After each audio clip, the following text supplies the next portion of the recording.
चलिए class 12th का physics का एक लॉन्ग क्वेश्चन है जो पूछा गया प्रश्न है।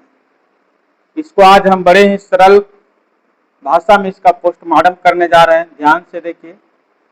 कहता है दो परिनालिकाओं के मध्य अन्योन्य प्रेरण का व्यंजक प्राप्त करना है। हाँ, तो दो परिनालिका पहले ले लो।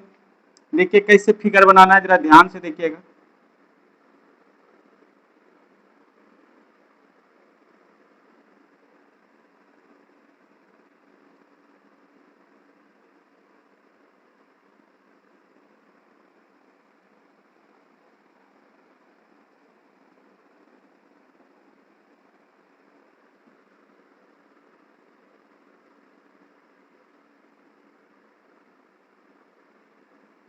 ये एक परिनालिका हुआ, इसका नाम दे देते हैं S1।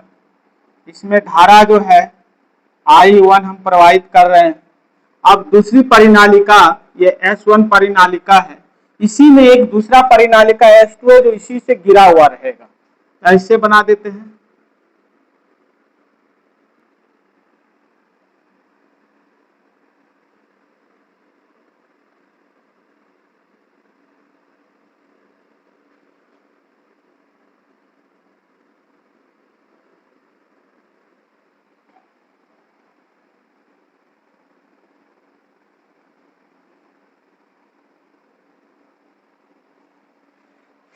ये जो परिनालिका जो सीधी स्ट्रेट लाइन के साथ दिख रहा है, जिसमें डॉट डॉट नहीं है, वह S1 परिनालिका है। और जिसमें डॉट डॉट लाइन जैसा दिख रहा है वह S2 परिनालिका, ये S2 है।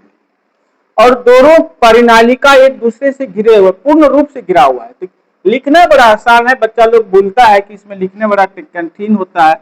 आप उसको सिर्फ क्वेश्चन को समझिएगा ना तो लिखना आराम हो जाएगा बाबू। देखिए लिखना क्या है आपको, इसमें क्या किया, दो परिनालिका लिया। कौन कौन परिनालिका लिया? S1 और S2, यही बात यहां लिखना है। माना S1 तथा S2 दो लंबी परिनालिका है। इसकी लंबाई कितनी है? L है। यहां भी वही लिखे हैं, जिसकी लंबाई L है। परिनालिका S1, ये जो S1 है S2 से क्या है, पूर्णतः गिरा हुआ है। तो आपको लिखना है परिनालिका S1 परिनालिका S2 से पूर्णतः गिरा हुआ है। तो लिखना बड़ा आसान हो गया। कहीं को दिक्कत हुआ फिर एक बार हम रिपीट करते हैं। लिखना बड़ा सरल है। लिखना है माना S1 और S2 दो परिनालिका है जिसकी लंबाई L है। इसमें I धारा, S1 में I धारा प्रवाहित हो रहा है। S1 परिनालिका S2 से पूर्णतः गिरा हुआ, ये देखिए गिरा हुआ है ना, ऐसे गया है, ऐसे गया है, ऐसे गया है, ऐसे गया है, ऐसे S1 ऐसे है, तो एक दूसरे से घिरा हुआ है। अब जब परिनालिका S1 में I1 धारा प्रवाहित किया जाता है, जब परिनालिका S1 में I धारा प्रवाहित किया जाता है तो परिनालिका S2 से बद्ध चुंबकीय फ्लक्स में परिवर्तन होने के कारण प्रेरित धारा उत्पन्न होती है। कौन सी धारा उत्पन्न होगा? प्रेरित धारा उत्पन्न होगा। और इनमें फेरों की संख्या, ये जो आप फेरों की संख्या है N1 और कैपिटल N1 तथा कैपिटल N2 है। तो आप यहां चलिए अब बनाना शुरू कीजिए। परिनालिका S1 में कुल फेरों की संख्या, परिनालिका S1 में कुल फेरों की संख्या, हाँ N1 बराबर क्या होगा यहां समझना। अब ये देखिए, ये एक परिनालिका है, इसकी लंबाई कितना है? L है। और एकांक प्रति फेरों की लंबाई की कितना है? मान लो ये N है, ये एक होगा, इसकी कुल फेरों की संख्या क्या हो जाएगा? N1 इंटू L हो जाएगा, यानी N1 इंटू L हो जाएगा। यहां से आप N1 भी निकाल सकते हैं। तो क्या हो जाएगा? N1 बटा L हो जाएगा। पुनः अब दूसरी परिनालिका, ये वाला S2 में फिर वही इसी तरह से लिखना है। परिनालिका S2 में कुल फेरों की संख्या। फिर वही कहानी N2 बराबर क्या हो जाएगा, N2 बराबर तो एक तो को लिए पहली परिणाम निकालने के लिए एकांक प्रति लंबाई माने हो N1, तो दूसरी के लिए N2 ले लेंगे तो N2 इंटू L हो जाएगा, N2 इंटू L हो जाएगा। यहां से आप N2 भी निकाल सकते हैं, N2 बटा L हो जाएगा। जहां यह बात आप लिख सकते हैं कि N1 तथा N2 प्रति N1 तथा N2 परिनालिका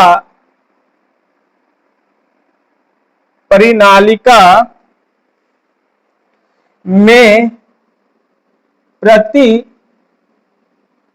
प्रति एकांक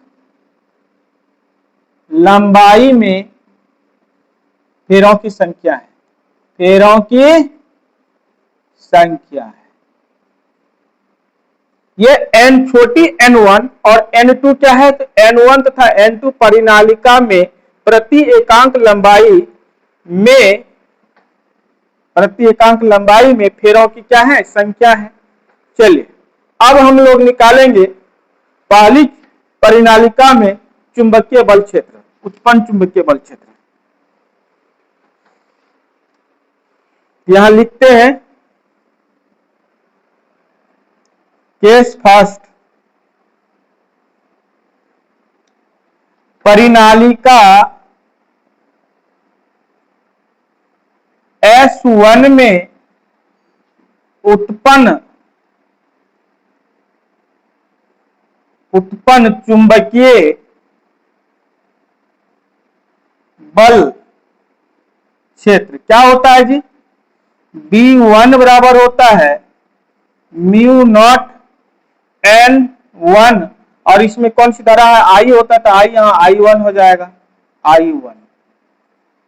कोई दिक्कत? अब लिखिए केस सेकेंड, परिनालिका S2 से बद्ध चुंबकीय फ्लक्स क्या हो जाएगा, 5, दूसरा ले रहे हो दूसरी परिनालिका S2, तो इसको 5 मान लेते हैं। क्या होता है, N2 B1 इंटू A हो जाएगा, क्योंकि दूसरे के कारण पाली में होगा चुंबकीय बल क्षेत्र। तो N2 का मान आप यहां से ले सकते हैं, N2 का मान यहां क्या है, N2 इंटू L है।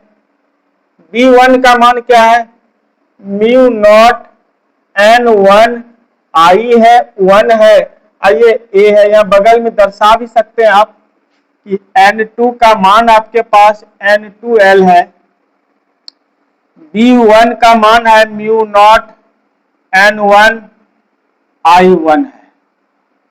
ये कंप्लीट हो गया। अब हम लोग को निकालना क्या है, तो अन्योन्य प्रेरण के गुणांक निकालना है। तो यहां लिखना है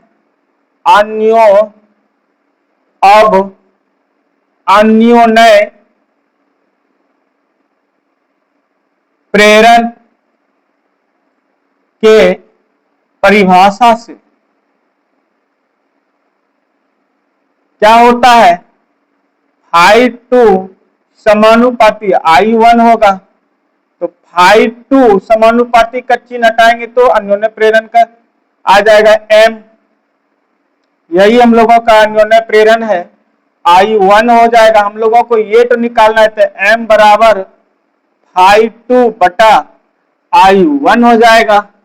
मान बैठा के हल कर दो, M बराबर φ2 का मान क्या निकाला, यही है N2L mu naught N1 I1 A बटा I1। यहां आप चाहते हो तो लिख सकते हो, आपके लिए लिख देते हैं। क्या है φ2 का वैल्यू, φ2 का वैल्यू है N2L mu naught N1 I1 ए। ये बगल में दर्शा दिए हम आपके लिए। I1 से I1 मेरा कैंसिल हो गया। M N2 का मान रख दो। N2 का मान यहां देखिए कितना है, N2 बटा L है। N2 बटा L है। फिर ये L हो गया म्यू नॉट, N1 का मान हो जाएगा N1 बटा L हो जाएगा इंटू A हो जाएगा। यहाँ बगल में दिखा देते हैं, N1 का मान N1 बटा L, N2 का मान N2 बटा L।